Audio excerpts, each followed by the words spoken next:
Bienvenue au rendez-vous de Sylvie. Aujourd'hui, j'ai le plaisir de recevoir Scotty Davis. Il est l'ambassadeur d'Elvis au Québec et il personnifie Elvis Presley depuis bientôt 45 ans. Bonjour, Scotty. Bonjour Sylvie, Alors, comment ça va?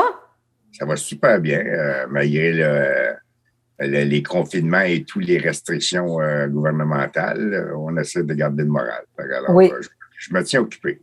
super. Alors, c'est pour ça qu'on le fait en virtuel d'ailleurs. Scotty, ça fait 4 ans déjà que tu es venu pour l'entrevue ici à Québec. Alors, donc, je me souviens lorsque je t'ai reçu, on a eu une magnifique entrevue. Il y a plusieurs personnes qui ont vu ça, le public ont vu l'entrevue et puis ils ont adoré. Hein? Alors, donc, juste pour situer un petit peu les gens, alors, donc, toi, j'aimerais ça quand même que tu leur dises au moins à quel âge que tu as débuté justement à chanter, parce que cette passion-là, elle est venue quand même très, très tôt. Oui, il faut dire que ma mère était déjà chantait. J'avais à peine quoi, 3, 4 ans. Oui. Alors, j'ai eu la chance de voir ma mère chanter et l'entendre chanter, évidemment. Alors, avec le temps, à un moment donné, j'ai comme pris la piqûre, moi aussi, là, de la musique. Ce qui m'a amené, évidemment, là, dès l'âge de 10 ans, commencer déjà à vouloir chanter des chansons. Puis à 14 ans, déjà, je commençais à faire un petit peu de professionnel au niveau des bars. Dans le temps, on avait le droit d'entrer dans les bars avec nos parents, accompagnés de nos parents. Évidemment, Fait. aujourd'hui, ce qui ne se fait plus aujourd'hui, mais Mhm. il faut dire que à l'époque, à 14 ans, je pouvais faire des concours amateurs dans des bars. C'était 21 ans l'âge limite. Mais avec accompagné de tes parents, on pouvait entrer là, puis performer, puis chanter comme tout le Il monde. il y avait beaucoup plus de liberté qu'aujourd'hui, hein, c'est ça, C'est sûr. effectivement. Donc, Scotty, il s'est passé des choses depuis 4 ans. Hein? Beaucoup de changements. Oui, ben disons, déjà en partant, on peut un petit peu voir que de la dernière émission à notre nouvelle émission, je te Oui. dirais qu'il y a un bon 45 livres de moins qui m'appartient. Dans ces 4 ans-là, là, écoute, quand on a fait l'émission, j'étais à 230 livres. Il faut dire que c'est OK. la médication que j'avais du médecin là, pour la pression qui OK. me faisait enfler. Là, évidemment, il a constaté ça, puis il m'a changé la médication. Et puis, ça Mhm. m'a permis avec mon travail, puis de bouger aussi beaucoup, puis de devenir actif, mais de perdre ce poids-là que j'avais en trop. Alors, je suis retombé présentement, je suis à 180, donc j'ai quand même perdu un bon 40-45 livres. Oui, Euh, puis tu te tiens beaucoup en forme aussi. je n'arrête pas, moi. Je suis tout le temps en train de travailler, je me tiens occupé là, à faire des travaux, des petits travaux, là, comme on dit, là, faire un peu de rénovation pour aider des gens ou faire de la peinture, Oui. comme ça. Bien, parlons-en justement de ça, parce que toi, tu es une personne très serviable, hein? On te connaît comme ça. En tout cas, moi, je te vois aller sur les réseaux et puis je te vois, je te connais comme une personne très serviable, très empathique aussi et qui a beaucoup de compassion. Alors, tu as aussi des spectacles bénéfices, tu travailles pour des causes aussi. Oui, ben disons que Oui, quand on a la chance de le faire, oui, je vais faire des spectacles bénéfices pour aider un peu différentes causes au Québec, encore une fois. Je n'ai jamais oui, stressé. La dernière oui. fois qu'on s'est vu, j'avais 1600 spectacles bénéfices de fait il y a 4 ans. Puis là, on est rendu présentement à 1720 exactement là, de spectacles. Fait qu'il y a Et 120 spectacles de plus. oui, puis en plus, tu fais autre chose aussi. Hein? Je veux dire, donc, moi, je t'ai vu, j'ai vu passer justement que tu allais visiter des sans-abri, tout ça. Alors ça, j'aimerais vraiment ça que tu nous en parles parce que les sans-abri, on s'entend, ce sont des personnes qui sont isolées, hein? Ce sont des personnes qui sont souvent seules, hein, dans la solitude. Et puis, il y a aussi beaucoup le regard de l'autre aussi qu'ils reçoivent. Et moi, je les sens tellement courageux. Je les trouve tellement courageux, puis je trouve tellement qu'ils ont une belle force intérieure, ces gens-là. Et toi, justement, c'est complètement l'opposé avec les spectacles, hein, les gens qui te voient chanter. Et là, c'est un univers complètement différent. Tu arrives avec des personnes comme ça, et pauvres aussi, et puis qui sont dans la rue carrément, là. Alors, donc, peux-tu nous expliquer un petit peu qu'est-ce que tu fais?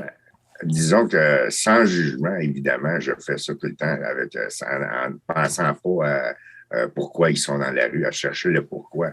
Il y a des gens qui peuvent avoir une séparation, un divorce, qui ont tout perdu, leur maison, ils ont fait une dépression, ils ont perdu leur emploi.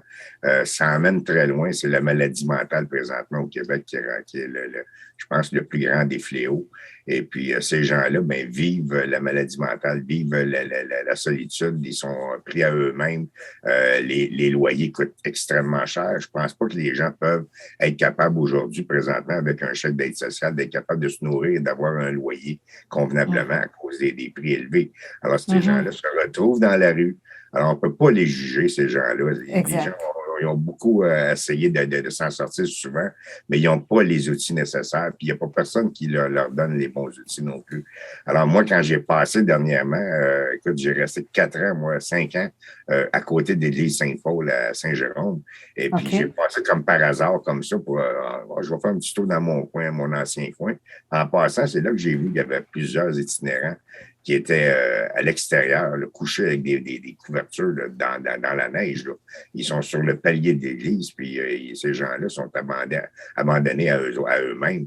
Et puis c'est là que j'ai comme réalisé, j'ai dit, mon Dieu, j'ai jamais vu ça du temps que l'église était en fonction. Parce que présentement, l'église ne fonctionne plus.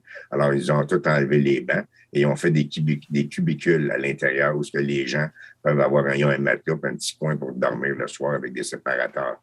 Alors, ça, c'est spécial d'avoir vu ça. Puis quand j'ai réalisé à quel point que c'était près de chez nous, dans le fond, j'ai demeuré là pendant 5 ans. Alors, c'est là que j'ai arrêté pour voir le besoin, par curiosité en même temps, pour voir pourquoi ils sont là, puis qu'est-ce qui se passe. Puis j'en posais la question, mais les gens, il y en a qui me répondent, qui me disent, écoute, j'ai tout eu dans ma vie, moi, j'ai jamais manqué de rien, j'ai eu des compagnies, puis ces gens-là se retrouvent là, ils ont tout perdu, là. Alors, je me mets dans leur peau, puis je me dis, c'est pas possible qu'en 2022, qu'on puisse voir encore des gens traîner dans la rue, là, carrément. Là. Ils sont pris là, puis ils ne peuvent pas bouger. Là. Ils dorment à l'extérieur parce que l'église, eux autres, les fait rentrer à 5 heures le soir jusqu'à 8 heures le matin. Puis dès 8 heures le matin, ils doivent quitter et sortir à l'extérieur et passer la journée là. Ils ont d'autres endroits à Saint-Jérôme où ils peuvent aller se réchauffer, c'est sûr. Mais le problème est que si à 5 heures, ils rouvrent les portes et puis que les gens, il y a déjà d'autres gens qui attendent pour rentrer. Ils risquent de passer en avant d'eux autres qui fait déjà peut-être un mois qu'ils sont là. Fait qu'ils sont obligés de rester avec leur bagage à l'extérieur de l'église et d'attendre que la porte rouvre pour ne pas perdre leur place. Parce que seulement qu'il y a 30 lits. Sur 30 lits, il y en a seulement 25 qui est disponible, puis ils en gardent 5 en cas d'urgence. Alors, tu sais, mais j'ai vu quand même les équipes de Macadam de Saint-Jérôme qui font un excellent travail en passant, puis qui leur donnent tout ce qu'il faut. Puis il y a Benoît qui s'occupe de la bouffe là-bas, qui travaille vraiment fort pour sortir le 15 à 25 repas par jour régulièrement avec ce que les gens leur envoient. Moi, j'ai eu la chance avec le comptoir alimentaire régional à la Valtrie avec M. Dan, qui nous a permis de me donner au moins 4 fois, j'ai eu des grosses quantités là, énormes dans mon camion pour aller leur porter. J'ai apporté jusqu'à 4 dindes en plus là, à Noël pour être sûr qu'ils vont avoir un Noël à eux autres aussi. Et puis, ils m'ont invité, évidemment, là, à aller chanter le premier, ce qui n'était pas, entre guillemets, légal. J'ai pu faire au moins un petit 30 minutes de mini-spectacle pour eux autres, pour leur donner un beau jour de l'an. Alors, j'ai aidé à servir les repas aussi. Donc, tu pouvais... C'est ça, tu avais l'autorisation de le faire, ce spectacle-là, dans le fond. Oui, j'avais l'autorisation par l'équipe de l'Église pour être capable de leur donner là, un petit quelque chose à eux autres. Merveilleux. En plus, de les aider à servir le repas. Et j'ai, en plus, avec la collaboration de beaucoup d'amis sur Facebook qui m'ont envoyé des fonds régulièrement, je pouvais aller leur porter des repas. Depuis un mois, je vais quasiment du lundi au vendredi, la semaine, je vais le midi leur porter un bon repas chaud avec une boisson chaude. Wow. Alors, je m'occupe de faire ça pour eux. Puis je remercie quand même tous les amis Facebook ou le fan club ou tous les gens qui sont autour de moi qui aiment ce que je fais, de m'appuyer là-dedans. Puis j'ai réussi à leur emmener quand même là, des repas chauds, là, aller chercher de la pizza, un dîner, un autre tantôt même des smoked meat qui est quand même très dispendieux. On Mhm. réussit à faire quand même des repas pour tout le monde avec les frites. On me donnait quand même des choses, j'avais pas besoin de payer, fait que ça nous aidait. Justement, ça m'aidait à aller leur porter là, un bon repas, puis ils sont très, très reconnaissants. Là. Je vais vous dire que jusqu'à présent, les remerciements viennent à tous les midis que je passe là. Je vois qu'ils sont très contents, très heureux de me voir. Ça met beaucoup, c'est ça, ça met beaucoup de joie dans leur cœur parce que je veux dire, parce qu'il y a quand même des refuges, on le sait, mais ce n'est pas tout le monde, ce n'est pas tous les itinérants ou les sans-abri hein, qui vont justement dans ces refuges-là, je crois. Hein, Il y a ils des, offrent. il y a des gens qui veulent être plus solitaires, alors Ouais. des gens de campement, ils vont s'isoler d'autres mondes parce qu'ils se sentent peut-être pas bien là-dedans. Mhm. Peut-être qu'ils pensent que, bon, écoute, moi, c'est pas ma place d'être un itinérant. Fait qu'il y a mieux être en retrait, puis se cacher, Mm. évidemment. Puis, écoute, on peut pas, mais c'est la plupart du temps, je pense que c'est là qu'il y a les problèmes, comme à Montréal, il y a déjà 2 itinérants, je crois, qui sont décédés là, présentement. Fait que c'est des itinérants qui, eux autres, vivaient à leur façon, il y avait leur coin, eux autres. Mais avec les Mhm. températures qu'on connaît, que tu sois même si tu as 10 manteaux sur le dos puis 50 couvertures, quand il fait moins 35, moins 40, là, on s'entend Exactement. que c'est pas l'idéal là, de passer dehors. Moi, je passe des fois là, avec eux autres, peut-être un 15-20 minutes, des fois 1 heure, je peux rester 1 heure des fois, à Oui. jaser avec eux autres en leur donnant le repas. Puis je vais vous dire qu'au bout d'1 heure, là, j'ai hâte de rentrer dans mon camion et de me réchauffer parce que je trouve ça froid. Les autres, ils passent là, de 8 heures le matin à 5 heures le soir. Ils font presque 9 à 10 heures par jour dehors. Ça, Et voilà. c'est spécial. Ils sont courageux, là. Oui, ils sont très courageux, tellement. Ils ont tellement une force intérieure. Et justement, puis quand toi, tu les rencontres comme ça, bien, juste le fait aussi de leur apporter cette chaleur-là humaine, ça doit être tellement, tellement bienfaiteur, ça doit tellement leur faire du bien, ça doit tellement les soulager, justement. Et en même temps, bien, ils prennent leur repas parce que sinon, s'ils ne veulent pas aller dans ces centres-là, dans ces refuges-là pour aller se nourrir, à moins qu'ils le fassent occasionnellement, mais je veux dire, ça prend quand même quelqu'un pour les nourrir. Là, ils ne peuvent pas rester comme ça. Non, c'est Effectivement. sûr. Normalement, ils ont le déjeuner, ils ont un déjeuner puis ils ont un souper, une Ah, collation OK. le soir. On m'a dit qu'il y avait une collation le soir à 8 heures. Donc, c'est pas Ah, si pire que ça. Ils sont OK. nourris. Sauf que OK. le midi, spécialement le midi, ils sont à eux-mêmes. Ils sont laissés à eux. Ah, Alors, eux autres, là, c'est soit qu'ils aillent à d'autres endroits où c'est ouvert pour les itinérants qui peuvent se OK. réchauffer et ressortir et laisser la place à d'autres. Il y a des endroits Mhm. spécifiques à Saint-Jérôme parce qu'on m'a dit qu'il y avait au-dessus de 250 itinérants présentement à Saint-Jérôme. C'est beaucoup pour la ville, là. C'est C'est des gens qui beaucoup. sont dehors. Là. Alors, mais sauf que l'église Saint-Paul, le problème, comme je mentionnais tantôt, c'est le risque de perdre votre place. Alors, les gens, des fois, ils ont beaucoup de bagages. Ça fait beaucoup de stock à charrier pour emmener là, à l'autre endroit. Fait qu'ils préfèrent plus rester en avant de l'église et puis d'attendre que les pas trouvent à 5 heures pour rentrer leur stock. Parce que quand ils sortent le matin, il faut qu'ils amènent leurs effets personnels.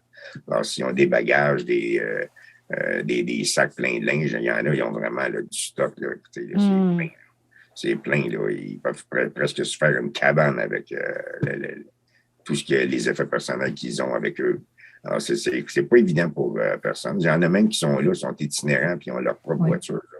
J'ai vu, moi, des gens qui ont leur voiture, sont stationnés dans l'église, puis les autres sont en chaleur. Ils sont bien.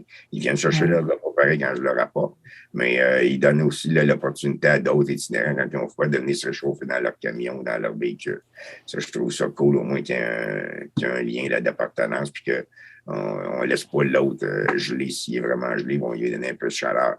Mais écoute, même si tu as une voiture, ça ne veut pas dire que tu n'es Mhm. pas itinérant si tu n'as pas de chez vous pour dormir, si tu n'as pas de maison. Tu as juste ton véhicule, tu tombes dans l'itinérance comme tout le monde. Là. Il y en a qui C'est sont un peu ça. plus chanceux qui ont un véhicule, mais sauf qu'à un moment donné, il Oui. faut que ces gens-là retrouvent une vie puis retrouvent une paix intérieure. Là, dire, écoute, moi, je veux sortir de ce milieu-là, mais ça prend des gens pour les aider. Ça prend des ressources. Ils ne les ont pas, ces ressources-là. Mais Parce que, il y en a quand même quelques-unes, des ressources pour aider justement à la réintégration justement du milieu, non? oui, il y a un certain, écoute, il faut s'entendre qu'ils ne peuvent pas arriver et dire, demain matin, je vais te trouver un logement. Là. Ça se fait Non, pas c'est comme ça. ça. Oui, je Mais comprends. ils vont donner des ressources, oui, pour essayer de t'en sortir. Écoute, regarde, il faudrait peut-être tu vois pour aller voir un job. Mais tu sais, ça te tente pas, je pense, d'aller te trouver une job quand Je ça fait trop comprends. chaud, tu dors dehors, là. Tu n'es pas en santé, tu n'es pas bien dans ta peau. Des fois, souvent, ils n'ont pas pris leur douche, ils n'ont pas pris. Tu sais, aller faire un rendez-vous, rencontrer quelqu'un, ben ouais, la barbe pas faite, puis les Ben cheveux oui. longs, parce que là, t'as pas rien, t'as pas de ressources. Là. Les vraies ressources ne sont pas nécessairement pour eux. Là. Moi, je dirais Mhm. que oui, ils ont des ressources d'accompagnement pour les aider un petit peu, mais c'est pas rien qui va les amener à dire demain matin, on va te trouver un logement.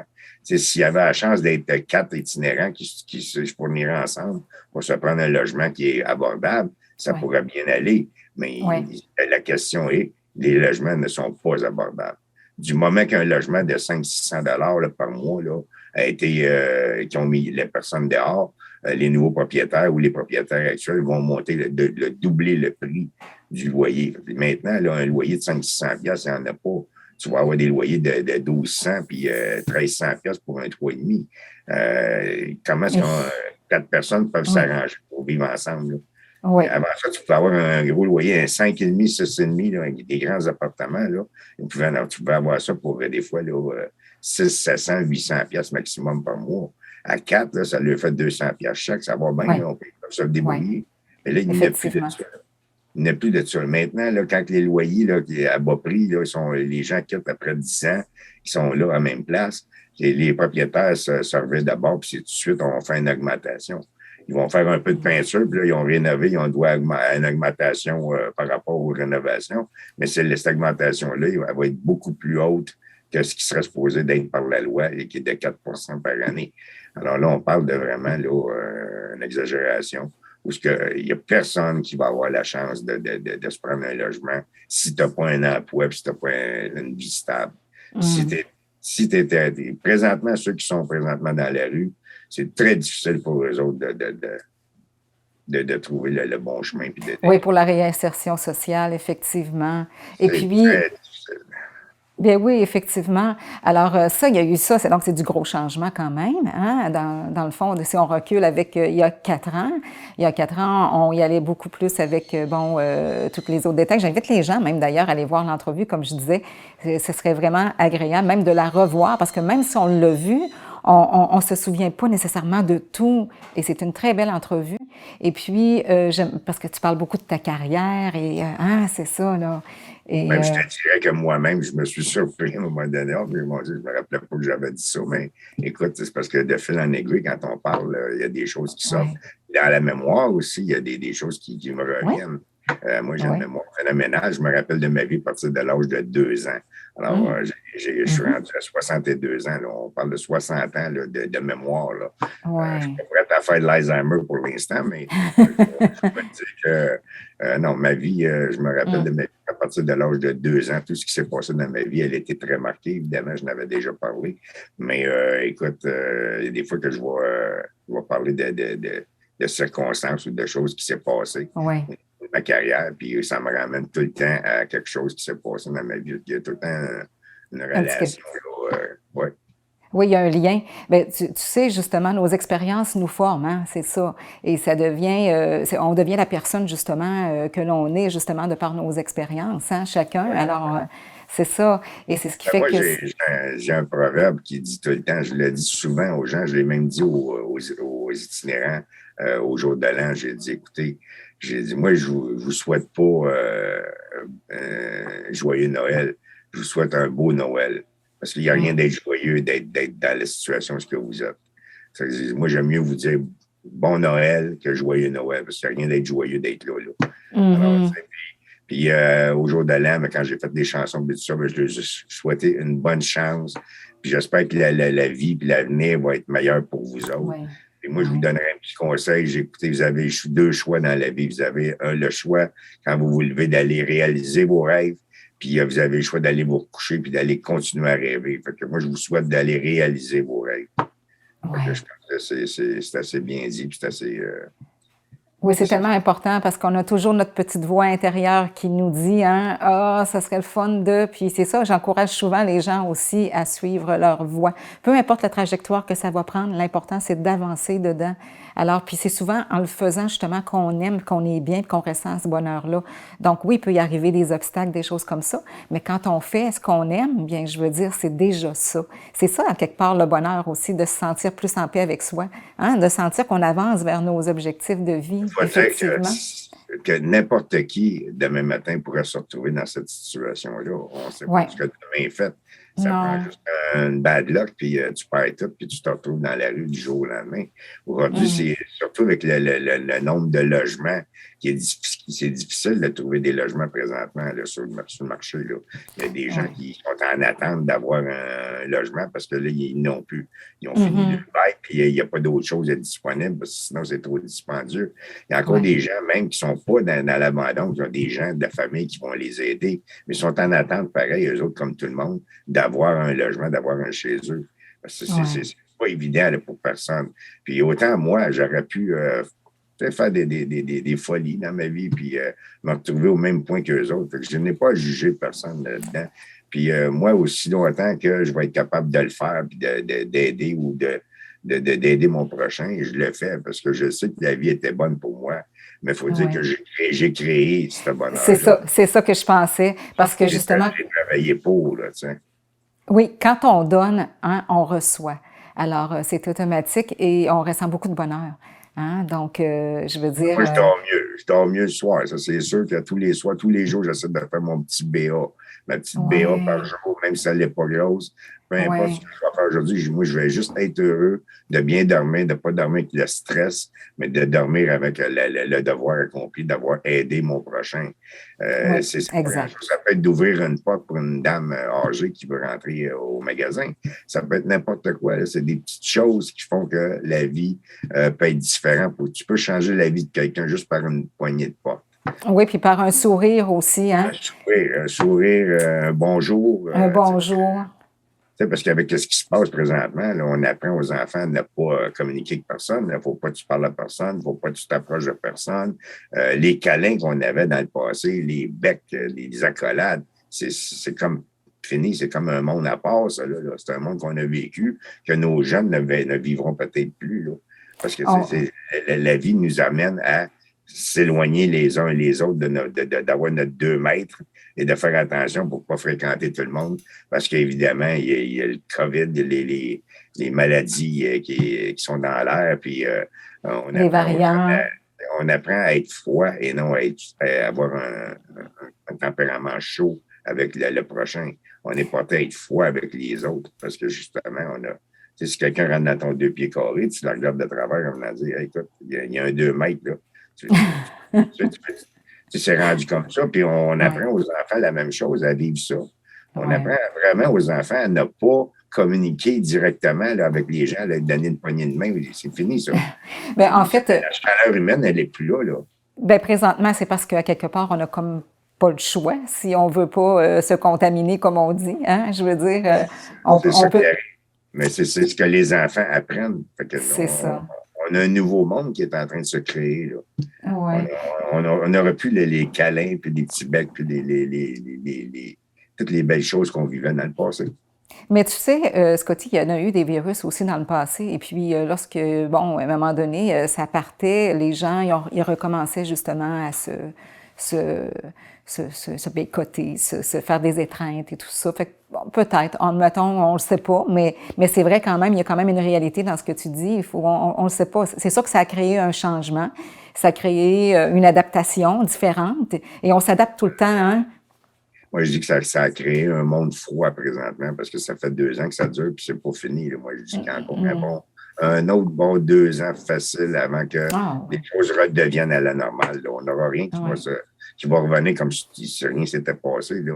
Ouais. Si c'est pas plus parce qu'on ne sait pas où on s'en va, hein, c'est ça qui arrive.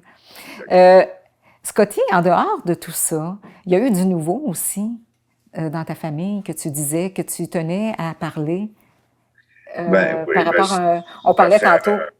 Ça fait un an que j'ai retrouvé mon frère. Moi, ça faisait que 15 ans que je n'avais pas vu mon frère Patrick. Et Oui. puis, l'an passé, avec sa fille, on a réussi à faire des démarches, envoyer des photos sur Facebook, demander l'aide aux gens pour le retrouver, parce qu'apparemment, il était décédé, ce qui n'était pas vrai, parce qu'on a fait des démarches avec la Sûreté du Québec, OK. qui nous a confirmé qu'écoute, il n'y a aucun rapport qui dit que ton frère serait décédé, donc, il serait suicidé. Mais non, si on n'a rien dans les fichiers, c'est une bonne nouvelle, ça veut dire que ton frère est encore vivant. Dès ce moment-là, j'ai mis sa photo sur Facebook. Et puis, ça n'a même pas pris une journée et demie. Il y a quelqu'un qui m'a appelé, ton frère demeure dans mon bloc. Que j'ai réussi à retrouver mon frère après 15 ans. Et puis, Mm. c'était le choc pour moi de revoir mon frère après 15 ans parce qu'il est plus jeune que moi de 2 ans. J'ai eu l'impression pendant un bon 5-10 secondes, quand la porte est ouverte, de voir mon grand-père. C'est fou. Là. Il a tellement changé, tellement vieilli à quelque part. J'ai eu l'impression de voir mon grand-père. Ça m'a touché un peu, puis de le retrouver, puis de voir comment est-ce que il vit bien quand même. Il a son logement, il a sa Mhm. nourriture, il s'occupe de ses choses, il paye ses affaires pour Mhm. avoir son chez eux. Mais il vit dans une solitude énorme. Puis ça faisait autant de temps, je pense, peut-être 6, 7 ans, 8 ans qu'il n'avait pas vu sa fille, déjà en partant. Puis il y a 4 petits-enfants. Alors, moi, j'avais été porter des boîtes de nourriture à des gens. Puis j'avais Oui. aussi demandé pour aider sa fille, évidemment, parce qu'il travaille très fort pour nourrir 4 enfants. Alors, j'ai décidé, moi, d'y apporter 2 boîtes de nourriture en même temps pour eux autres aussi. Alors, tout Mm. en faisant ça, j'ai demandé à mon frère de me donner un coup de main pour aller porter ça à l'appartement de la dame, sans qu'il sache que c'était sa fille. Alors, la veille de Noël, le 24, je suis allé porter les boîtes avec mon frère chez elle. Et puis, quand la porte s'est ouverte, c'est là qu'il a réalisé qu'il était chez sa fille. J'ai ramené le côté humain de revoir ta fille et de connaître tes petits-enfants, qui est sa famille en réalité. Alors, c'était assez spécial, c'était émouvant. Puis, mais au moins, je suis content d'avoir fait ce petit coup, là, comme on dit. C'est Je comprends.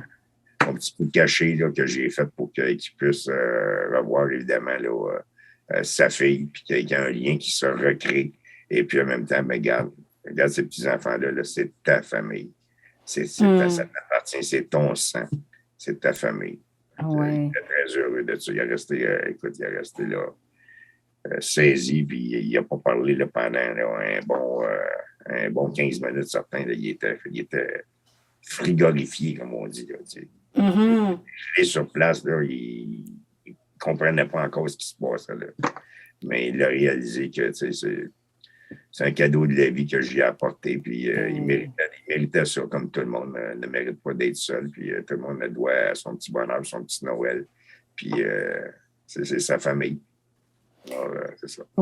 Tout le monde, justement, je pense que ça va amener à faire réfléchir beaucoup de gens, ce que tu dis là, Scotty, parce qu'effectivement, il y a des familles qui vivent ça. Hein?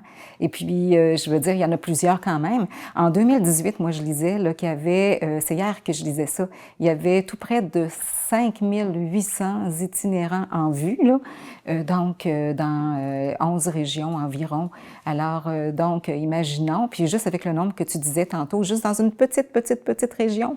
Alors, donc, on peut s'imaginer dans certains pays aussi, puis partout, hein, je veux dire, ce que les besoins qui sont là, continuels, et puis ce que tu apportes là, justement, ça fait beaucoup réfléchir, tu sais, de l'importance, justement, de ne jamais laisser les personnes seules autant que possible, en tout cas trop longtemps, surtout avec la pandémie. Ça doit vraiment pas être facile.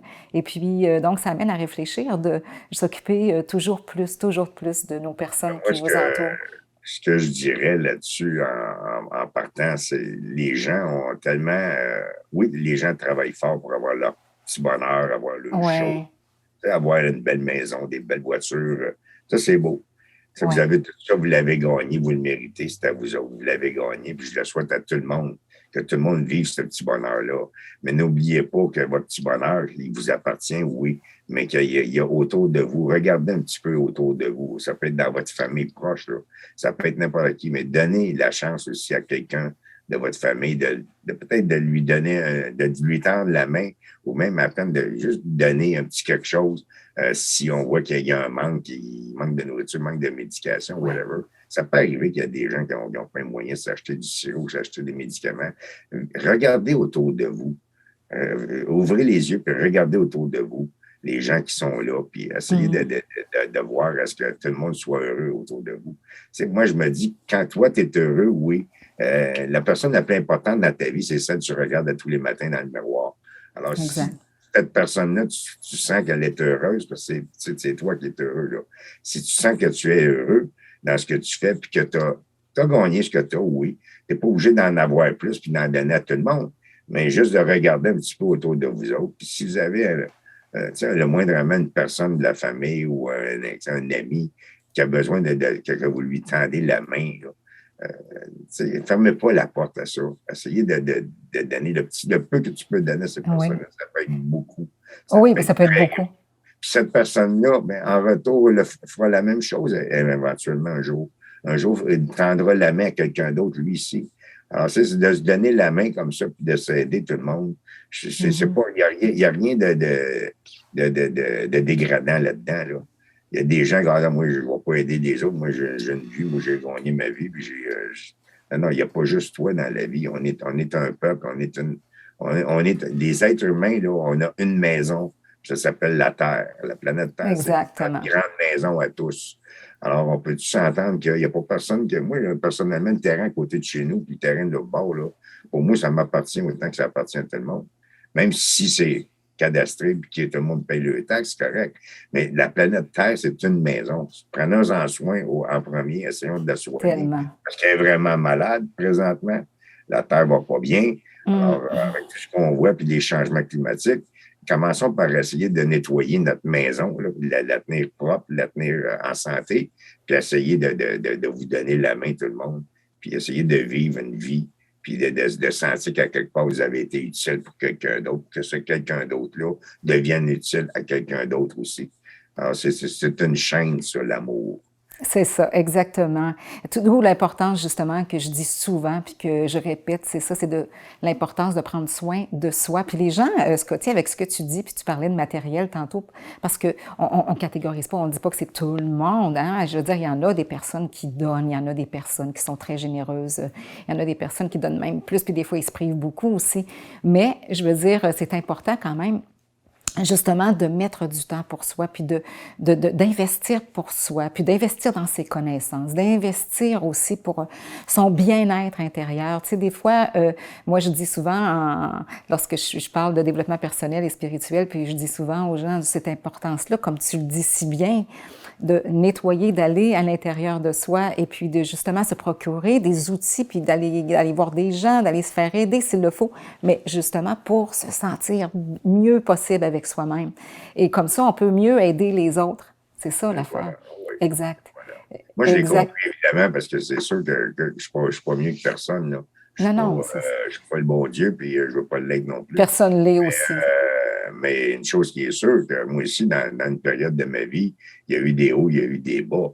À un moment donné, dans toute ma vie, quand on travaille comme artiste, qu'on travaille dans des bars ou qu'on travaille dans des restos-bars, c'est sûr qu'on rencontre des gens, puis qu'à un moment donné, ils ne veulent pas. Il y en a qui tombent dans la consommation, puis très avancée. Moi, je n'ai pas eu la chance de tomber si bas que ça, là, parce qu'il y en a qui ont vraiment tombé là, quand tu perds tout, là, à cause de la boisson ou à cause de la drogue.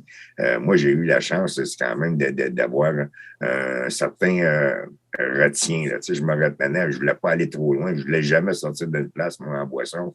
Puis les gens disaient, as-tu vu ce qu'il y a de l'air, là, oui, Scotty? Et tu sais, il est rentré ici, c'est clean, puis après ça, il sort d'ici à quatre pattes. C'est une image que je voulais, j'ai fait attention. Mais j'ai eu des problèmes de consommation comme bien d'autres artistes. Je m'en suis sorti, ça fait déjà 6 ans que je suis en abstinence totale. Je fais rien depuis 6 ans. Puis écoute, c'est ce qui fait que je vois beaucoup plus la misère des autres autour de moi. Je me vois dans certaines personnes. Des fois, je vois des gens, je me dis, mon Dieu, c'est ça que j'avais de l'air là. C'était comme ça que je t'ai rendu à un moment donné. Mais quand j'ai la chance de les aider, de leur donner un petit coup de main ou de leur donner un petit conseil, je le fais. Ça ne coûte rien dans mes poches là, de faire ça. Là. Ça ne m'enlève absolument rien dans ma vie non plus. De donner 1 heure de ma vie, de donner 1 heure de ma vie à quelqu'un, ça m'enlève, le bon Dieu ne m'enlèvera pas 1 heure sans la mienne en bout de ligne. Alors, tu sais, Exact. prenez le temps de donner 1 heure de votre temps à quelqu'un que vous avez ou à quelqu'un qui a besoin d'un petit peu d'aide. Puis le monde va se porter mieux. C'est ce que je pense. Scotty, merci beaucoup. Ce fut vraiment un plaisir pour moi, encore une fois, de te recevoir justement au rendez-vous de Sylvie. Et puis, je te souhaite une bonne continuation et puis beaucoup, beaucoup de bonheur, hein? C'est sûr, on le souhaite à tous. Bien, ça me fait plaisir. Alors, merci beaucoup d'être venu. N'oubliez pas aussi de regarder la première entrevue qui avait été faite il y a 4 ans. Alors, ça peut vous donner une idée en même temps là, comment est-ce que ça fonctionne, tout ce qui s'est passé et tout ce qui arrive aujourd'hui encore de plus.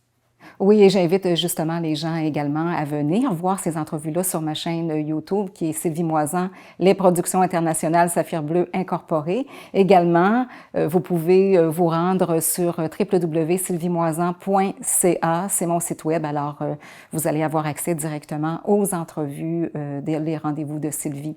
Alors, Et ceux qui veulent être amis avec moi, allez sur Facebook, Scotty oui, Elvis Davis. Alors, oui. Scotty Elvis Davis, vous pouvez avoir la chance de venir voir les vidéos, des choses que je fais ou des choses qui s'en viennent.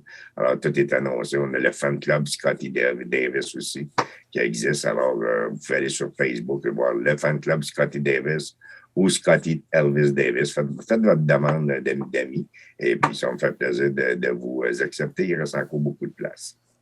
Et puis, bien, je remercie beaucoup le public encore une fois, justement, pour votre fidélité, pour votre présence au rendez-vous de Sylvie. Et puis, n'hésitez pas à partager cette belle entrevue encore là aujourd'hui.